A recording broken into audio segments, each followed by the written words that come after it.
Welcome to the March to a Million podcast with Greg DuPont, founder of the Wealth Solutions Network. In this podcast, Greg shares his journey to positively impact 1 million lives by creating an army of financially minded attorneys who embrace an expanded role in their clients' lives. Greg and his guests challenge the status quo in the legal profession and the financial services industry, and show attorneys how they can improve their lives, provide greater value to their clients, and experience greater professional satisfaction. Join us in this movement and strengthen your business by learning how to solve your clients' most pressing financial problems. Hello and welcome to another March to a Million podcast with Greg DuPont. Today, we're going to go back to the sixth pillar and talk a little bit about that pillar in a different way. So one of the things that we had talked about was mindset previously, but now we're actually going to kind of put that mindset into action. So Greg, how do you want to begin the show today?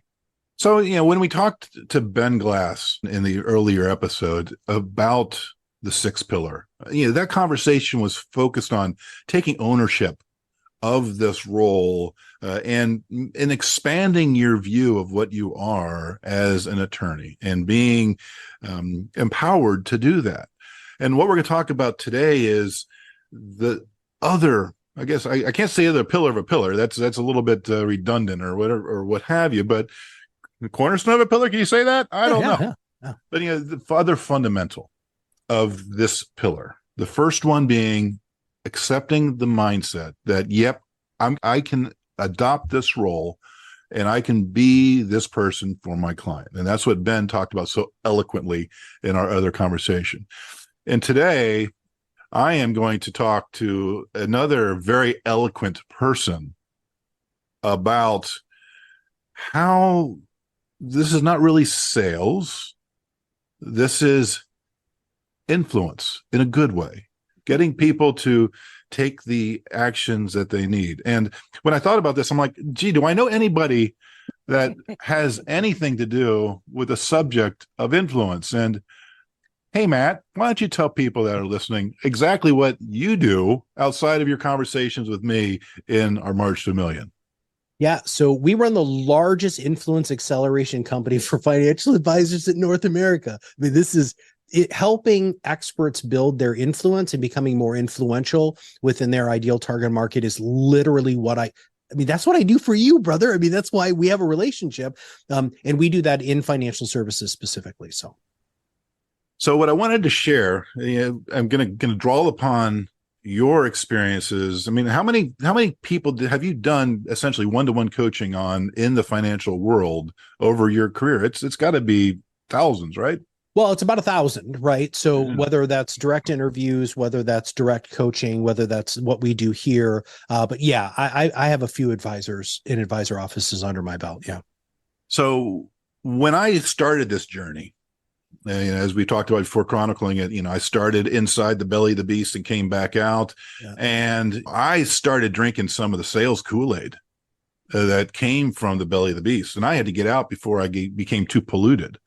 But it really has been a journey for me over the last 15 years of this evolution, as it were, to get to where I am now in terms of filtering out some of the sales noise to what it really takes to connect and influence and get your clients to do what they want to do and get them past all that.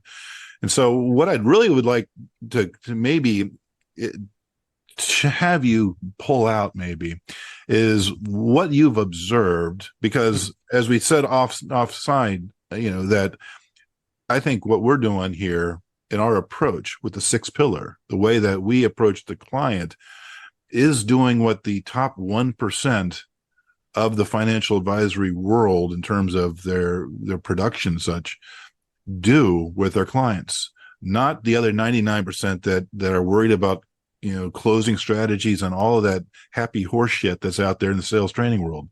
So I'll just throw that for a response and see where we go. So the best of the best advisors that I worked with and have worked with in the past and currently work with, they don't ever sell. In fact, what happens is people come in pre-sold. And whether that's because of their creating wonderfully interpersonal, creating content or content for a specific niche, or they wait for it, right? So let's break down some of that deprogramming, Greg, that you just talked about, right? When I first got into sales, the first thing they said is never ask a question you don't know the answer to.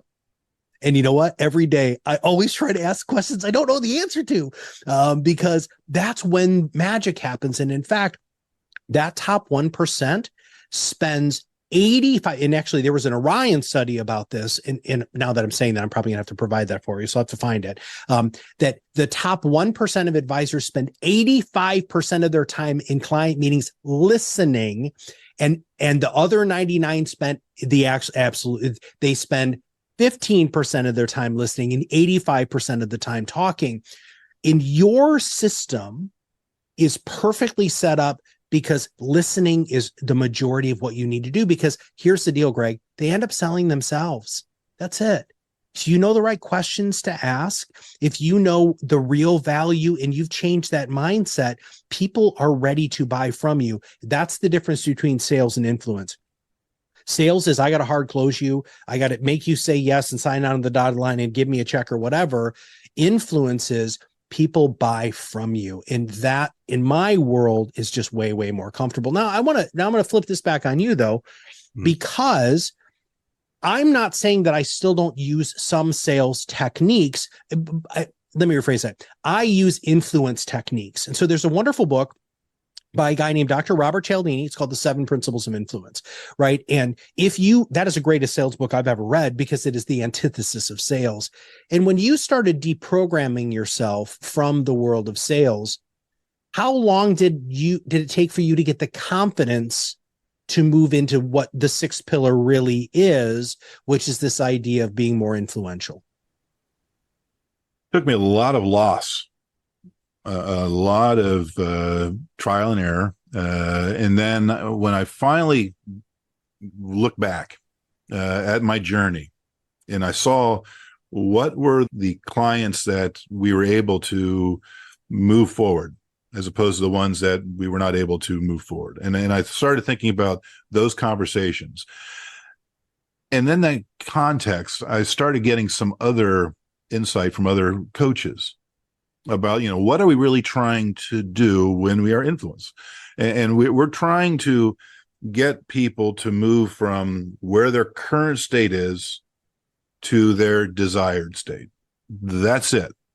And that 85-15 percentage that you talked about, it wasn't until I started adopting that and where I'm listening and connecting, actively listening, which is another level of listening, right? We can go into that. That's a whole nother conversation. But there was a phrase that I'd heard before that did not latch until this recent evolution, X months ago. And that is telling is not selling. Ooh. And I thought back to all of the times that I went into lawyer mode and I'm throwing out statistics and trying to convince.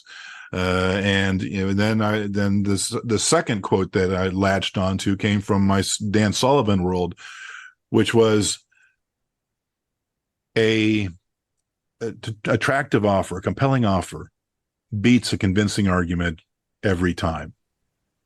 And the part of that is if you find yourself talking statistics and building the compelling case, well, okay, you're arguing.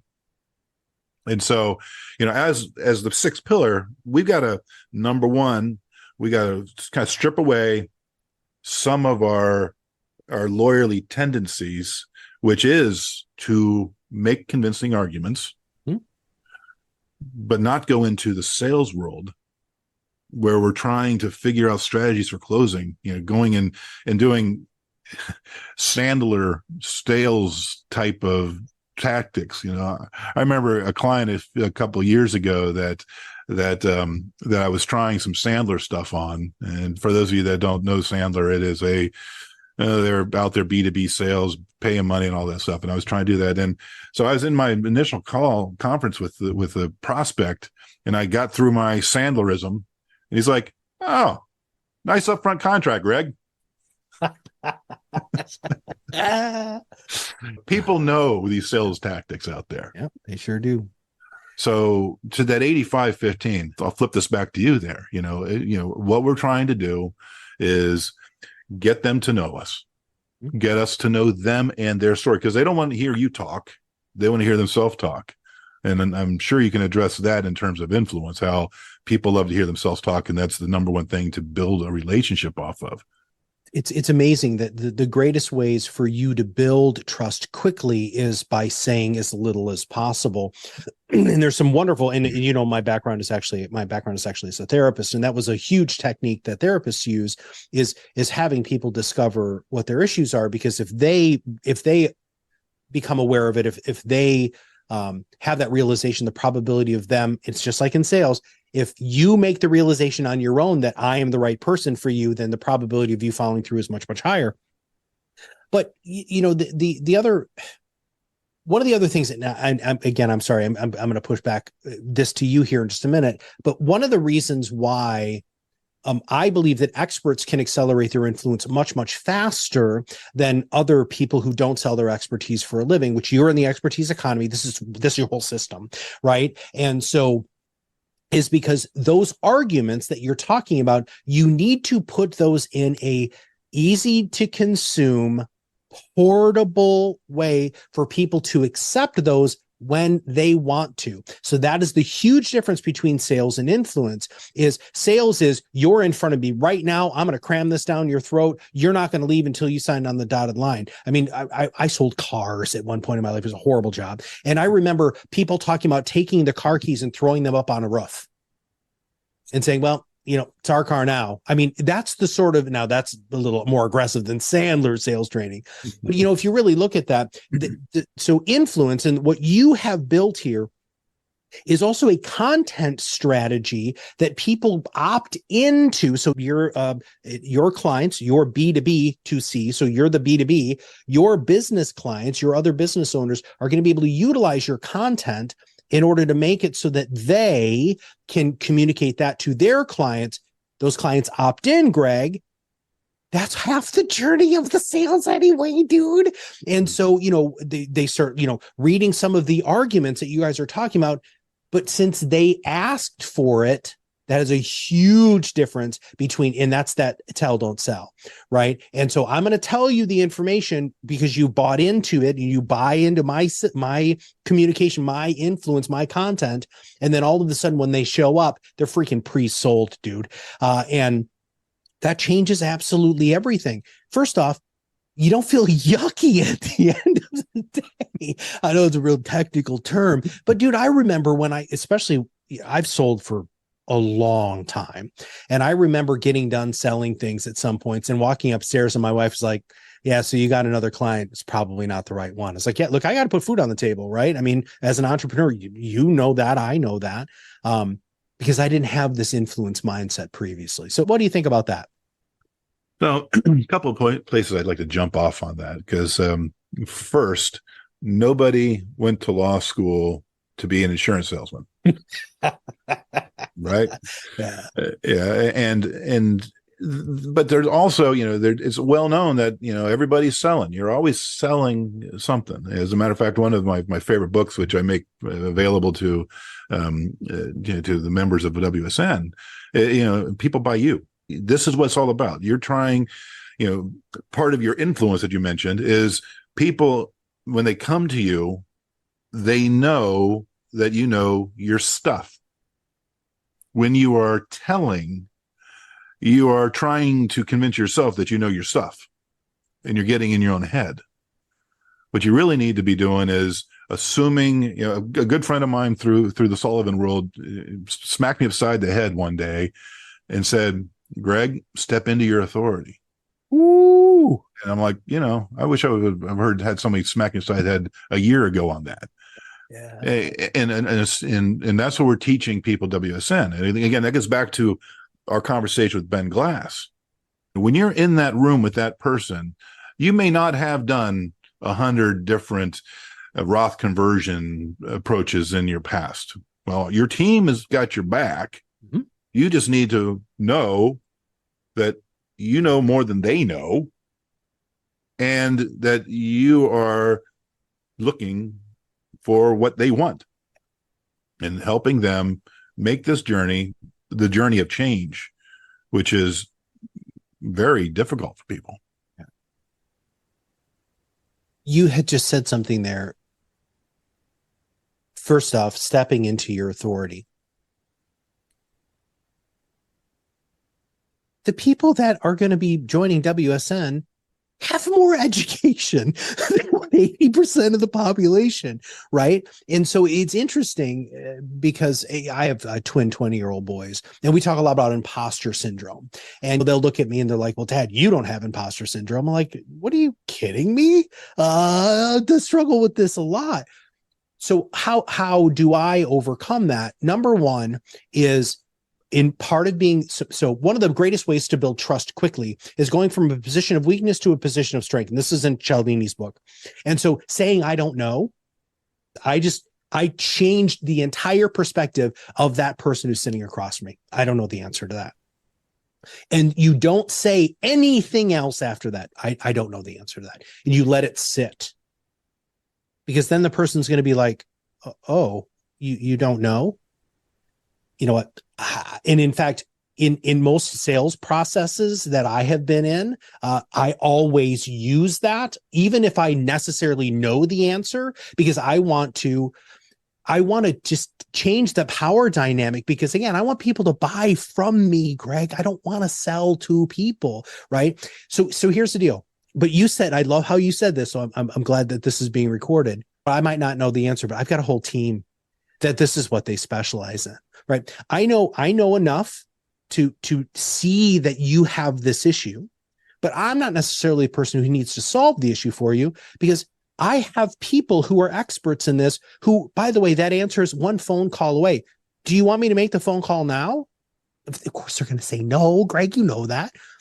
But just taking that step, that the little bit of that humility, that humble approach is such a great way for you to build trust. Because after you say, I don't know, the next thing that you do say, you are going to be that authority that you need to step into, and you have built trust so much faster. And the best part about all of this has all been studied, right? So this is not, this isn't Matt Halloran just waxing philosophical. Like Dr. Robert Cialdini and his team at, I think it was the University of Arizona, figured this stuff out. They actually did clinical studies on why these influence techniques work. So when you're helping estate planning attorneys really step into this world, I want all of them to know that it's okay to say, I don't know, because, well, you don't. And two, it's going to help you build a deeper relationship. Have you ever used a humble approach like that?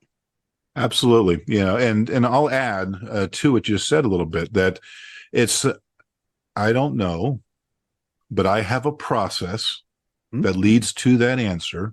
And I have a team behind me to be able to ferret out anything that we need. And that is the core of Pillar 6. You know, and all of WSN, dude. Yeah. So. Yeah. That you can walk in and you don't need to know the answer, but you need to know exactly what Matt just talked about, that I don't know, but I've got a process and I've got a team, and I'm going to be here for you. And what's this team supposed to do? Well, you have told me that right now you're here and you want to get there.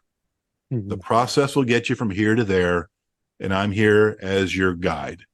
And then, by the way, I'm going to be here tomorrow as well. Yeah. So who do you have? So in the world of medicine, who do you have a major relationship with? In the world of medicine, like doctors and stuff. Who do you have a major relationship with? I have my GP that I go to every year. Right. So, but that GP doesn't do surgery, right? That GP is not a podiatrist. That GP is not a heart, ear, nose, and throat person. So I love, and some people like that analogy. And again, one of the neat things about going through this program with Greg is you're going to find those analogies that you feel comfortable with, that kind of work into your world.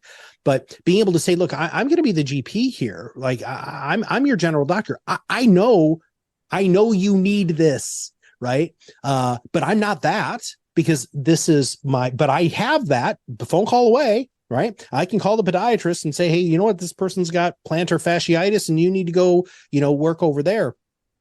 I love being able to go ahead and utilize. And in fact, I happen to be, Greg, and I don't know how you feel about this. I love using the medical world because I believe that attorneys and CPAs, and there are other professions like that are actually on par with being a physician. And I like elevating people when they compare themselves to them, because it makes them look at you as the attorney very, very differently. What do you think about that? So I didn't share this with you, but part of our process is that we go in, we have a diagnostic.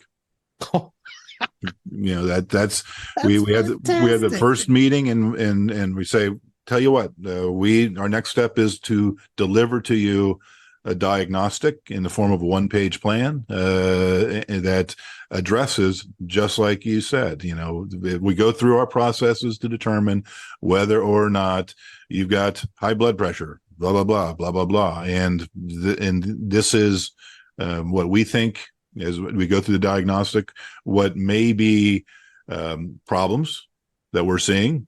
And then this is the potential prescriptions. Which problems do you want to address now? Right.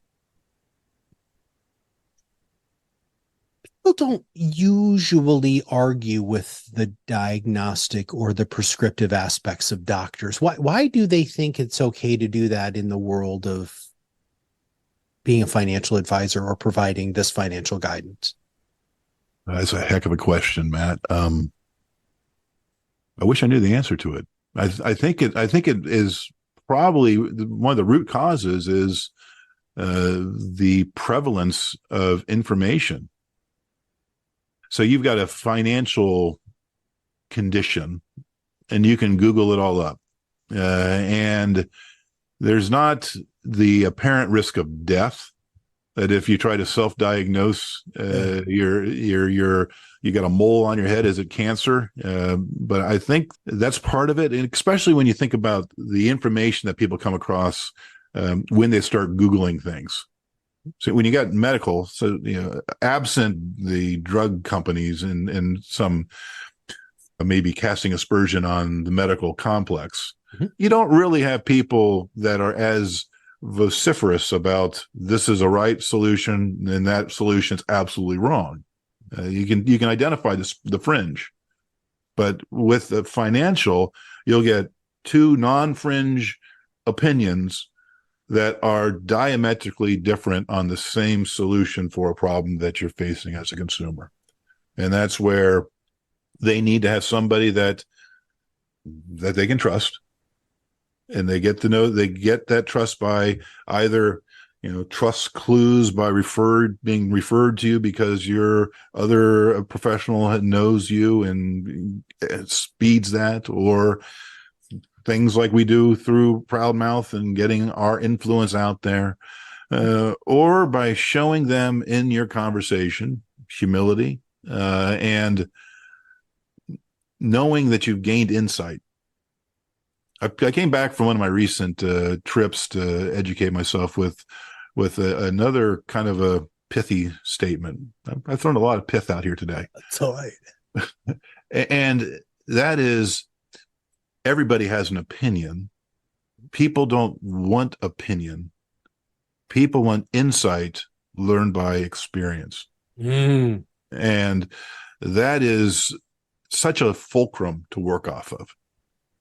Don't voice opinion. No, this is the insight that we have seen. And when we talk about WSN and the mission, the mission is, well, yeah, maybe I've got an opinion about the pending downfall of Western civilization, which is what we're trying to protect people against, that major correction is going to be. But if you don't voice it as an opinion, but rather, here's the insight that we've gained from experts out there that say, there is a huge possibility that this is going to happen. during the time when I can show you mathematically, you're in a mathematical death spiral. This happens to you during the next handful of years. So let's try to build a bridge to the other side. And that's not an opinion. That's applying facts and applying outside expert, their research to your client in front of you at the table. And people are going to accept that wisdom that you're imparting on them when you give them the opportunity to get to know you. And that's the other component of influence that I think is wildly important, is you have to unapologetically be yourself. You have to be you, which means you're going to attract some people and you're going to repel other people. And people need to be okay with that, right? You can't help everybody from the impending doom. You just can't, because there are going to be people who just flat out don't like you, right? And then there's going to be other people who freaking love you. And you're like, why do they love me so much? I don't know, but they do, right? And part of being that, listening, showing that receptivity, being humble, and also creating great portable content. So I gotta get back to that though, Greg, because this is vitally important. You have to make it so that people can consume your expertise when it's convenient for them. The world of the only time that you're ever going to hear from me is when we're sitting down and we're in this client meeting. That is old school. That's as bad as Sandler sales training stuff. What can I do to get you in this car today sort of statement. Today, people want to opt in. And if you can give them the opportunity through great content to opt in, that's actually when you accelerate that influence. And what we talk about here is escape velocity, right? So after you do it for 18 to 24 months, just to be clear, this is not a quick process because people want to make sure that you have the investment in them as they're putting in you. Then all of a sudden your marketing seems weightless. You've done the reps, you know what to do, you know how to do it, you know where you're testing and you're seeing where people are consuming your content. That's actually truly where influence lies. It's not being the next TikTok dancer or Instagram model. That's not what we're talking about. We're talking about you living in your world of expertise and sharing that expertise wisely or widely. And being able to plug into a system like what you've built at WSN gives attorneys the opportunity to start doing great work for their clients, which is going to make them much, much more referable and having a much more profitable but better relationship with their clients. So with that, what do you have to say to kind of wrap the show up today? So I want to harken back to one thing you said there for the WSN member that's listening to this or potential member, because a guy like myself, I never had any issues getting people to do what I suggested that they do as a lawyer. And when I embarked upon the broader financial advisor world and adding these other services as part of it, they don't always say yes. You can't save everybody. And that really was a difficult lesson for me to internalize. Mm-hmm. And being able to not only accept that, hey, this whole game is set up that if I can get 1 out of 10, I'm okay. I'm better than okay. And for the other ones, you've delivered value as best you can. You part ways as friends. You don't say, hey, let me go see what my manager does, see if I can get you in this car today. But rather, you back away gracefully and part as friends. And that helps you build your influence throughout your community. To get back to our central point here today, as this is all about influence and using it in an appropriate fashion to help your people move from where they are to the state that they want to be, and finding out that state and building that bridge by asking deeper questions and actually listening, which is a skill that most attorneys can be excellent at. All right. If people want to find out more, where do they go?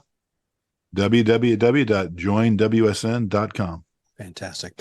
All right, everybody. Well, listen, if you know of an estate planning attorney who needs to hear this, you need to share this, right? And this actually is a magnificent podcast to really see if the person you're sharing this with is going to be a good fit for WSN, because they got to buy into this component of it. I mean, is the system fantastic? Can you make a lot of money doing it? Can you help a lot of people? Absolutely. But you got to have the right mindset going into this. This is a solution. Wealth Solutions. It's a solution, right? You need to be in that that sort of abundance, open sharing mindset. And when you have that, everything else falls into place. So for Greg, this is Matt Halloran, and we'll see you on the other side of the mic very soon.